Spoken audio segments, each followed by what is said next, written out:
नमस्कार, आप देख रहे हैं 4 PM और मैं हूं आपके साथ निधि तिवारी। जैसे जैसे समय आगे बढ़ रहा है 2024 का चुनावी महासफर नजदीक आता जा रहा है, जिसके लिए सभी राजनीतिक दल अपनी अपनी रणनीति तैयार करने में भी तेजी ला रहे हैं। एक और सत्ताधारी भाजपा प्रधानमंत्री मोदी के नेतृत्व में लगातार तीसरी बार सरकार बनाकर हैट्रिक लगाने की कोशिश में जुटी है, तो वहीं दूसरी ओर विपक्ष 2024 में अपने रणनीति को लेकर काफी दुविधा में नजर आ रहा है। प्रमुख विपक्षी दल कांग्रेस जहां राहुल गांधी को सामने लाकर 24 के लिए अपनी रणनीति तैयार कर रहा है, तो वहीं जेडीयू और आरजेडी जैसे दल कांग्रेस से विपक्षी एकजुटता को लेकर जल्द फैसला लेने की बात कहते दिख रहे हैं। लेकिन इनसे अलग भाजपा के विरोधी कुछ ऐसे नेता भी हैं जो ना तो भाजपा को पसंद कर रहे हैं और ना ही कांग्रेस के साथ आने के लिए तैयार हैं। ऐसे में ये दल अपना अलग ही एक तीसरा मोर्चा बनाने का प्रयास कर रहे हैं। दरअसल 2024 को लेकर भाजपा के पास जहां सिर्फ पीएम मोदी एकमात्र चेहरा है, जबकि विपक्ष में पूरी तरह से रार मची हुई है। एक और मुख्य विपक्षी दल कांग्रेस है, तो वहीं दूसरी ओर ममता बनर्जी, अरविंद केजरीवाल और केसीआर जैसे नेता भी हैं जो एक अलग मोर्चा बनाकर खुद को प्रधानमंत्री का चेहरा देख रहे हैं। ऐसे में ममता बनर्जी कांग्रेस पर पूरी तरह से हमलावर है और वो कांग्रेस की भाजपा से मिलीभगत बताकर खुद को दोनों से ही अलग कर दे रही है। इस मामले में ममता बनर्जी को अब तक उत्तर प्रदेश के प्रमुख विपक्षी दल सपा के मुखिया अखिलेश यादव का साथ मिला हुआ है और हाल ही में दोनों नेताओं ने मुलाकात करके ये ऐलान भी कर दिया था कि वो कांग्रेस और भाजपा दोनों के ही खिलाफ एक साथ मिलकर चुनाव लड़ेंगे और 24 में तीसरा मोर्चा बनाने की कवायद भी शुरू हो गई, जिसमें संभावना है कि टीएमसी और सपा के अलावा जल्द ही बीजू जनता दल की नवीन पटनायक और आम आदमी पार्टी के अरविंद केजरीवाल भी इनके साथ शामिल हो सकते हैं।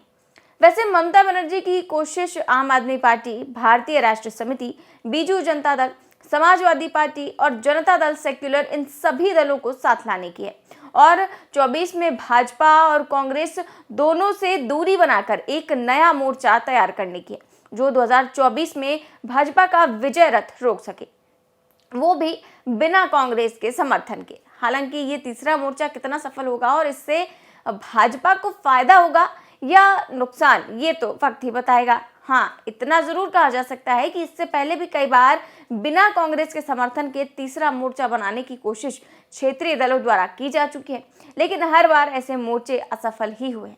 ऐसे में इस बार भी इसके सफल होने की संभावना ज्यादा नहीं है, लेकिन पिछले कुछ एक वक्त से ममता बनर्जी कांग्रेस पर पूरी तरह से हमलावर है और राहुल गांधी के 24 में पीएम मोदी के मुकाबला करने को लेकर भी कांग्रेस और राहुल गांधी पर निशाना साध चुकी हैं।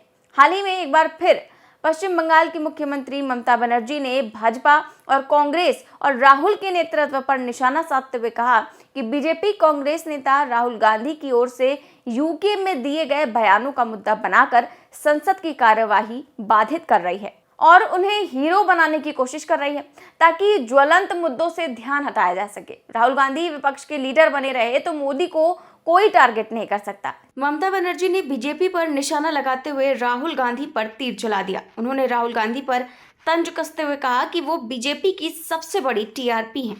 आपके दीर्घदिन में आपने पार्लियामेंट बीजेपी संसदीय কেন না তো রাহুল গান্ধীকে জানানোর জন্য কি নেতা না তো রাহুল গান্ধীর মুখটা থাকলে মোদিকে কেউ করলো কারণ ও রাহুল গান্ধী হচ্ছে মোদির সবচেয়ে বড় আর কিছু বললাম না খুশি সবচেয়ে বড় টিআরপি সবাই বলে কারণ কখন দেখেছেন যেটা বাইরে থেকে বলেছে আমাদের তাই পার্লামেন্টে খোলা থাকুক আগামী ব্যাপারে কেন আমাদের এই ব্যাপারে আলোচনা হচ্ছে, কেন এনআইসি ব্যাপারে আলোচনা হচ্ছে না, কেন গ্যাসের ব্যাপারে আলোচনা হচ্ছে না। আমার ইউনিফর্ম রিপোর্ট প্রেস করেছে এই সুযোগে আমরা ইউনিফর্ম রিপোর্ট মানি না এবং আমরা করতেও দেবো না।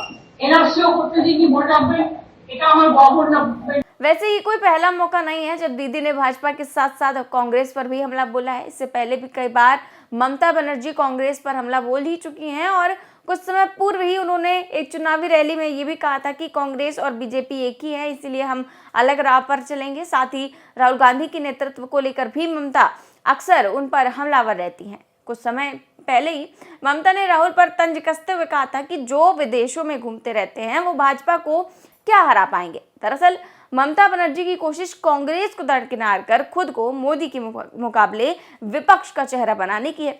इसके लिए वो लंबे समय से प्रयासरत हैं और इसलिए अब वो अपनी ही तरह के अन्य क्षेत्रीय दलों से भी मिल रहे हैं और उनको कांग्रेस और भाजपा दोनों के ही खिलाफ एकजुट करने में प्रयास कर रही हैं।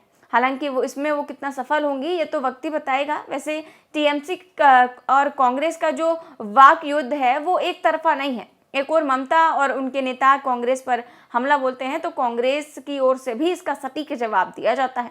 जब ममता बनर्जी ने ये बयान दिया तो उस पर कांग्रेस की ओर से भी पलटवार करते हुए ममता और भाजपा को आपस में मिला जुला बताया। कांग्रेस सांसद अधीर रंजन चौधरी ने कहा कि ममता बनर्जी ये मोदी जी के आदेश और निर्देश पर कह रही हैं। ममता बनर्जी ने बंगाल में साबित कर दिया कि उनमें और पीएम मोदी में एक करार हुआ है। चौधरी ने कहा कि उनका मकसद कांग्रेस और राहुल गांधी को तबाह करना और इनकी छवि धूमिल करना है। पहले सुनिए कांग्रेस सांसद ने क्या कुछ कहा। ममता बनर्जी जो कह रही है ना, ये मोदी की आदेश और निर्देश पे ही कह रही है, क्योंकि ममता बनर्जी बंगाल में भी साबित कर दिए हैं, बल्कि सारे हिंदुस्तान में ये साबित कर दिए हैं कि ममता और मोदी मतलब दीदी और मोदी में एक करार हुई है। ये करार की मकसद ये है कि कांग्रेस पार्टी और खासकर राहुल गांधी जी को किसी हालत में इनको तबाह करने का और इनकी छवि को धूमिल करने का हर संभव प्रयास किया जाना चाहिए। क्योंकि हिंदुस्तान में पहली बार मोदी जी नारा लगाए थे कि कांग्रेस मुक्त भारत। उस समय ये ममता बनर्जी सही रास्ते पे थे, लेकिन बाद में जब उनकी भतीजे को ईडी दफ्तर में बुलाई गई उसके बाद उनके नारा बदल चुके हैं।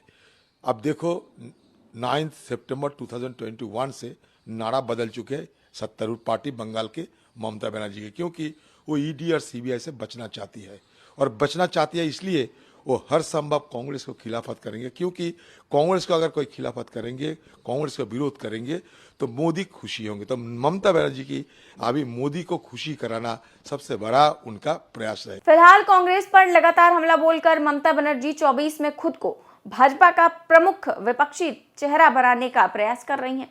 इसमें उन्हें अखिलेश यादव का समर्थन मिल चुका है, लेकिन सिर्फ अखिलेश के समर्थन से ही ममता वो हासिल नहीं कर सकती जो उन्हें 24 में चाहिए। इसलिए ममता अब कुछ और भी क्षेत्रीय दलों को अपने साथ लाकर अलग तीसरा मोर्चा बनाना चाह रही हैं जो 24 में भाजपा और कांग्रेस से इतर होगा।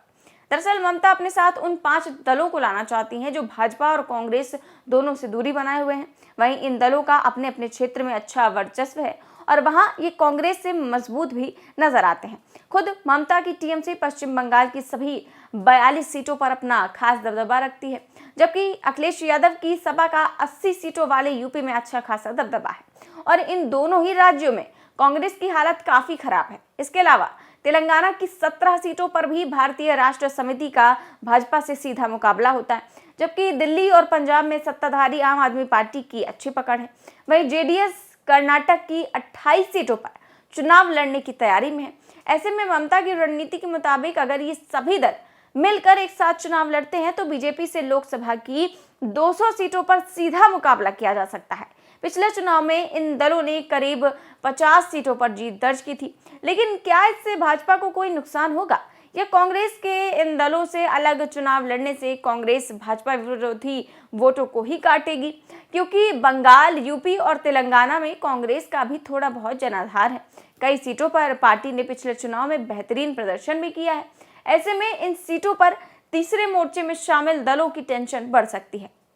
इसके अलावा इस मोर्चे में शामिल अखिलेश यादव पिछले 6 सालों में 5 से ज्यादा पार्टियों के साथ गठबंधन कर चुके हैं। इनमें कांग्रेस और बसपा का भी नाम शामिल है, जिससे ये भी साबित होता है कि गठबंधन को लेकर इन पार्टियों के भीतर विश्वसनीयता की कमी है। वहीं अगर देखा जाए तो इन सभी क्षेत्रीय दलों की विचारधारा भी कहीं ना कहीं एक दूसरे से मेल नहीं खाती है। वहीं सबसे बड़ी बात कि इससे पहले भी कांग्रेस के बिना तीसरे मोर्चे बने, लेकिन उन्हें सफलता हाथ नहीं लगी। 2009, 2014, 2015 और 2019 हर बार चुनाव से पहले कुछ क्षेत्रीय दलों ने एक साथ आकर तीसरा मोर्चा बनाया, लेकिन हर बार इसे असफलता ही हाथ लगी। पिछले 14 साल में 4 बार नया मोर्चा बनाने की कवायद हो चुकी है, लेकिन हर बार ये प्रयोग फेल ही साबित हुआ है। ऐसे में इस बार उम्मीद बेहद कम है कि कांग्रेस से दूर रहकर बनने वाला ये तीसरा मोर्चा 24 में सफल हो पाएगा और भाजपा को कड़ी टक्कर दे पाएगा। हालांकि इसमें कोई दो राय नहीं है कि 24 में साहेब का सिंहासन डोलता तो दिखेगा ही, लेकिन ये दल और ये मोर्चा उसमें कितना सफल होगा ये तो आने वाला वक्त ही बताएगा। फिलहाल इस खबर में बस इतना ही। देश और दुनिया की तमाम बड़ी खबरें जानने के लिए देखते रहिए 4 PM न्यूज़ नेटवर्क। नमस्कार।